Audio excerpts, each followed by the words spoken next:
ตอนน้ำเกลียวไก่หกแม่นกันไก่ยุ่มสู้กันมักโหเซอเฮาปีหยาบขี่ไม่ซ้อมเมาอันยานได้ไม่เยางินความคินเสมาเปิดท่าอยู่โหโคน้ำเตียงหู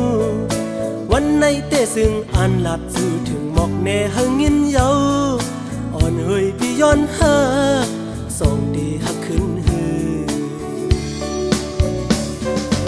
ย้อนหักถึงสู่เป็นสั่งน้อยยิ่งซ้ำก้มโหกว่าสั่งสายหือในซึ่งสู่น้องเล้าซ้ำไว้สั่นคอนโหในอกใส่สู่ป้อมืดสายอยู่หมอกแน่หึงงินดูป้อหักตีอายป้อสั่งตีไปอยู่ผ่านแต่ดังกัน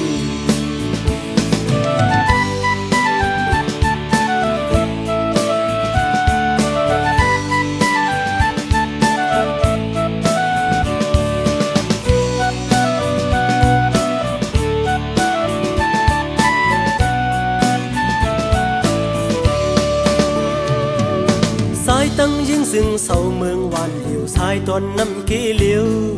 ไก่หบแม่นกันไก่ยุ่มสู้กันมากโหเซอเฮาปีหยาบขี่ไม่ซ้อมเมาอันยานได้ไม่เยา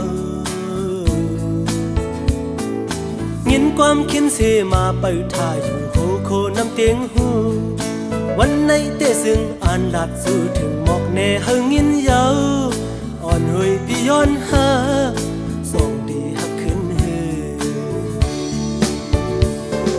ย้อนหักถึงสู่เป็นสั่งน้อยยิ่งซ้ำก้มโหกว่าสั่งสายหือในซึ่งสู่น้องเล้าซ้ำไว้สั่นคอนโห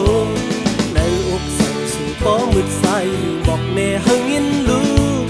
ป้อหักตีอายป้อสั่งตีไป